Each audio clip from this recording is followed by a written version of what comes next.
Hey guys, what's up? How y'all doing? I'm here to talk to you guys about the final episode.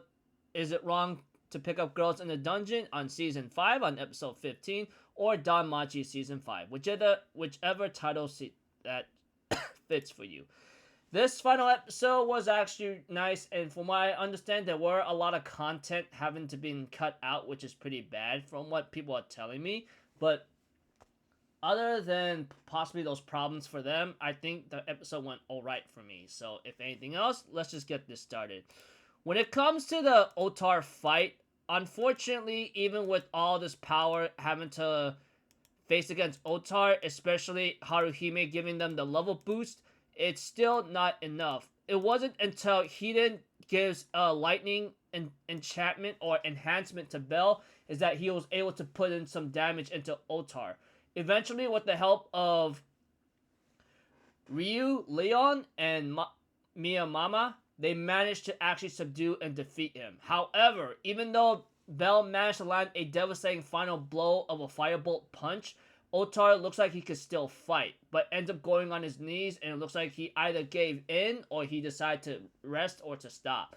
Because the way I look at it, it looks like the guy could still look like he could fight, and I'm pretty sure that's the case. I remember reading the original source. I remember reading up on some original source material that Otar decides to give Bell like a few minutes to go save Freya if you can, and therefore he decides to let Bell go. Unfortunately, Bell gets into more trouble because Alan, which is known to be the fastest adventurer in Owario from what he was given the title of, is on his way to stop Bell. And by that time, Bell had no other option but to use whatever boost of power he has left to like run away from Alan. There are times that Alan gets very close to Bell, like almost skewering him or attacking him with the spear, and he gotten very much close to Bell's to Bell, like he was about to grab him or saying like you ain't gonna win this war, and he was about to like win it for Freya. Unfortunately for Alan, Bell actually had one more skill in his sleeve, and that is the escape skill. That allowed him to escape and run much faster than Alan, even with all the boosted power with Bell out inside.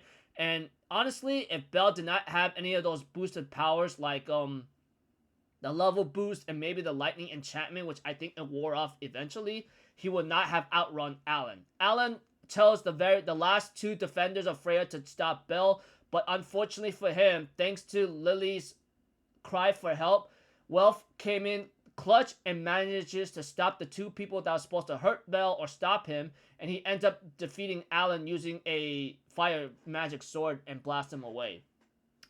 Then we go to this scene right here with Freya, which I thought it was very nicely well done and emotional, because the way how Freya tries to charm Bell once more but is unaffected by it because Bell's is Leas Freya's skill, which allows him to be like immune to charm and because he's in love with ice.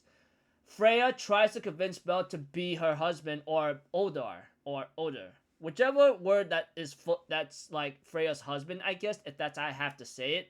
But unfortunately for her, Belle's like, I can't be your husband or your Odar. I'm not your lover, and I can't be that thing that you want me to be.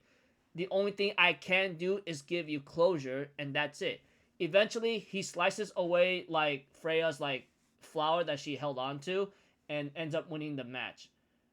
Freya thinks to herself of how love and infatuation she wanted to feel, and the moment she saw Belle was like something that she didn't know what to do. I guess the narration of Freya after she lost the war game is trying to think about what love and infatuation she wanted to feel and that she felt for that one person. Unfortunately, even though everyone that she had loyal to her actually loved her very much, she didn't really feel that romantic connection, sadly. I guess that's just how it is, and it's pretty sad because she only had one romantic love, and that was Belle.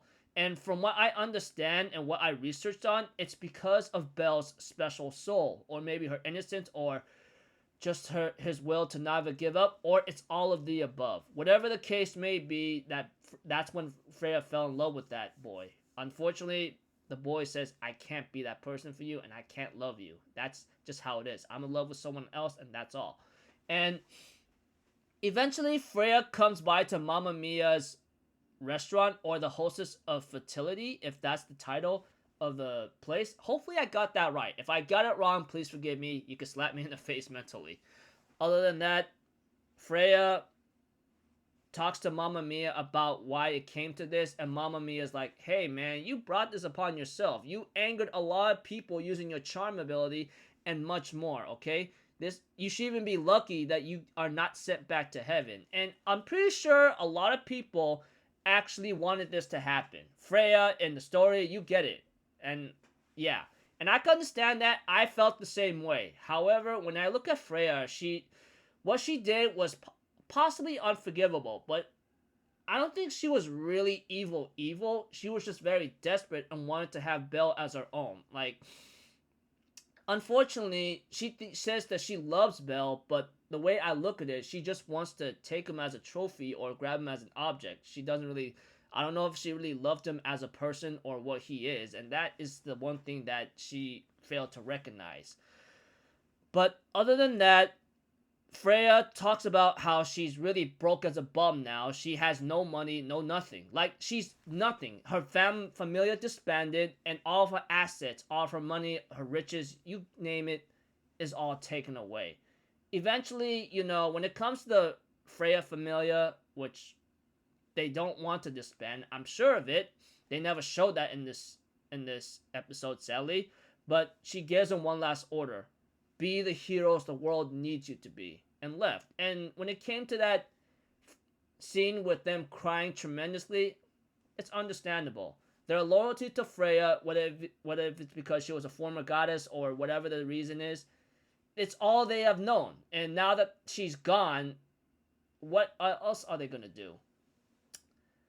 By that time, after Freya makes her last goodbyes to Mia, we have to it that she is visited by Belle and the other by Belle, Rio, and Anya, and the other hostess fertility co-workers.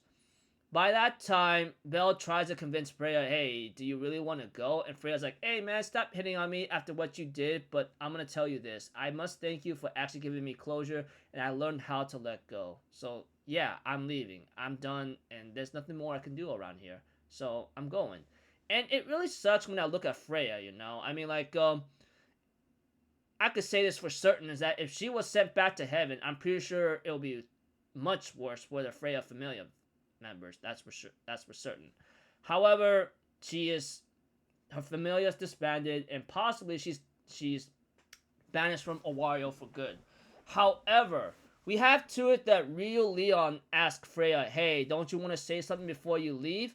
By that time, Freya ends up transforming into Seer and apologizes, and Real Leon slaps her in the face and says, if you really feel guilty, you're gonna stay here with us.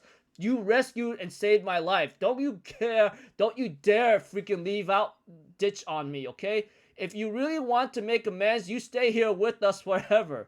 And the way I look at it, Real Leon, despite what Seer or what Freya did, she still cares and loves her.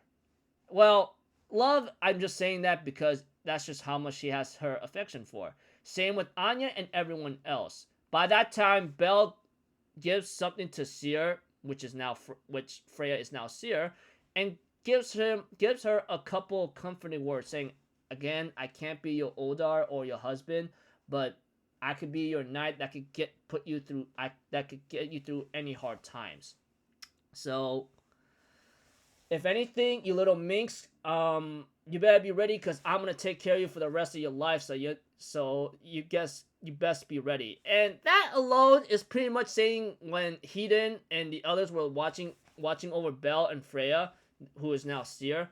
Hedon tells them to say it, and then by the time Belle says it, and then by that time Seer, who is actually Freya, says, I want to stop being a goddess, and I want to spend my time with you guys for the rest of my lives forever. And that's it.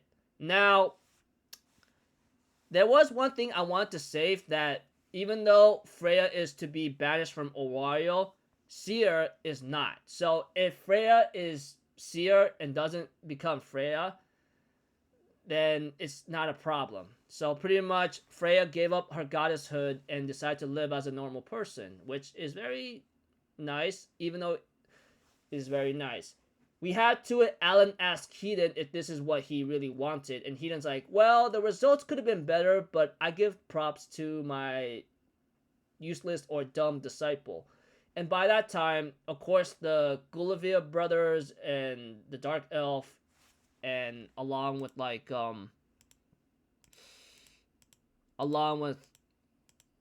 Heaton, were watching over them, seeing how Freya is actually now very happy and now free from her goddesshood. But it looks like to me they seem to be alright with it, especially Horn, as long as she's okay with it. And we don't really know where they're off to, but Horn therefore gives her last words to Belle, saying, you know, I really do hate you, but I just want to say this for certain. Thank you for saving Seer. That's all there is to it. And you saved both of us.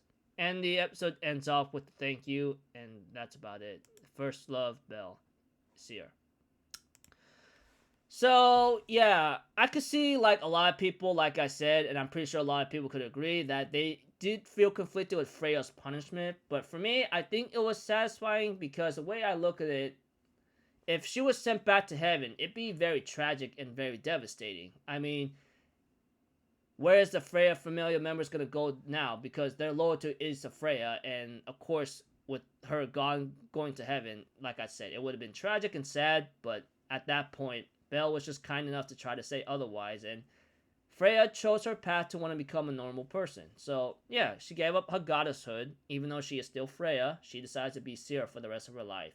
We don't know how long that's going to be, but I'm pretty sure it's going to last until the end of time. Anyways, thought the finale was nicely done, even though many people would like to have it better and could have been better, but we have to understand that JC Staff has never been on very par or keen on doing very good action scenes or adapting the right material. Just only maybe the main plot points and maybe the fan service kind of thing that arouses you. So, yeah. That's the only thing you gotta understand about JC Staff. If there was another studio who would do all of that, then guarantee it would have been very phenomenal. But just take what you can get and appreciate what you see. Anyways, that's about it. Looking forward to possibly next season, which won't happen for a while. I'm making bets that it won't happen until the light novels are finished. Because from what I understand and research on, minus spoiler, is that it's supposed to be on its final stages of the finishing line, or it's on the final arc or final saga. So hopefully we'll see that in the future, but it won't be anytime soon. I mean, like, at this point, we're kind of caught up with a little bit of the source material, and there's about 2 volumes into the light novel, and that I don't think that's enough material to make another season. So we're gonna have to wait for a long time until the author either makes a couple more books or a couple more volumes, or